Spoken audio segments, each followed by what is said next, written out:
Hello guys, তো শুরু করা যাক আজকের ড্রামার প্রথম এপিসোড। ড্রামাটির নাম the girl who sees smells. এটি একটি চাইনিজ ড্রামা। তো ড্রামার শুরুতেই আমরা দেখতে পাই গল্পের নায়ক জুমিংকে, যে কিনা হসপিটালের বেডে শুয়েছিল। ঠিক তখনই আমাদের গল্পের নায়িকা লুফেনের এন্ট্রি হয়। তখন জুমিং তাকে কাছে আসতে বলায় সে কাছে গিয়ে বলে, আমাকে থ্যাঙ্কস বলার দরকার নেই, কারণ তোমার জায়গায় যদি কোনো গলির বিড়াল বা কুকুর থাকতো তাদেরকেও আমি হেল্প চলো কিস কন্ট্রাক্ট করি। এর বদলে তুমি যা চাইবে তাই দেব। এখানেই সিন কাট হয় আর সেই কোম্পানিরই সিইও হলো জুমিং। তখন জুমিংয়ের ডাক্তার কাম বন্ধু বলছিল, তোমার আর কত সময় আছে? ডাক্তার বলে, সেটা ঠিক নেই, হতে পারে 6 মাস বা 1-1.5 ঘন্টা। অন্যদিকে লুফেনের ইন্টারভিউ চলে, আর সেই ইন্টারভিউ তার ফ্রেন্ড বাইব্যান নেয়। ওখানে সবাইকে ওয়াইন টেস্ট করতে দেওয়া হয়, যেটা টেস্ট করে ওয়াইনের সম্বন্ধে লিখতে হবে, এবং লুফেন সেটাই পাসও হয়। ইন্টারভিউ কিন্তু তোমায় চাকরিটা দেওয়া হবে না, কারণ তোমার তেমন কোনো কোয়ালিফিকেশানই নেই, আর তুমি ফ্রেঞ্চও ভালো জানো না, বিদেশেও কখনো যাওনি। এটা বলে সে চলে যায়। অন্যদিকে মিডিয়া জুমিংয়ের ইন্টারভিউ নিতে আসে। সেখান থেকে বাঁচতে গিয়ে সে তার বন্ধুর সাথে জামা বদলে নেয় এবং বন্ধুর পেছনে মিডিয়ারা যেতে থাকে। অন্যদিকে জুমিংয়ের শরীর খারাপ করতে শুরু করে।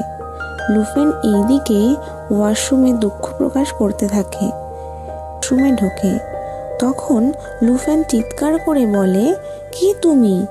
তাড়াতাড়ি বের হও এইখান থেকে। তখন জুমিং বলে, এটা মেন ওয়াশরুম। তখন লুফেন লজ্জিত হয়ে বের হতে লাগলে তখন জুমিং অজ্ঞান হয়ে যায়। হসপিটাল নিয়ে আসে। আবার আমরা প্রেজেন্টের সিনে ফিরে আসি। সেখানে জুমিং তাকে কিস কন্ট্রাক্টের কথা বলে।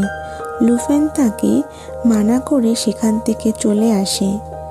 লুফেন এর চলে যাবার পর তখন ডাক্তার এসে বলে, তোমার এখন রেস্ট করার দরকার। জুমিং বলে, আমি এখন সুস্থ বোধ করছি। তখন ডাক্তার বলে, তুমি আমাকে বলো তোমার সাথে কি কি হয়েছে, কিচ্ছু বাদ দেবে না। তখন এটা শুনে জুমিং বাইরে বের হয়ে লুফেনকে খোঁজে, কিন্তু তখন সে চলে গেছিল। এরপরে সে ডাক্তারকে বলে, মেয়েটি কিস করায় আমি জ্ঞান ফিরে পাই। এটা কনফার্ম করার জন্য আমি তাকে আবার কিস করি। তখন আমার মনে হয় আমি পুরোপুরি সুস্থ হয়ে গেছি।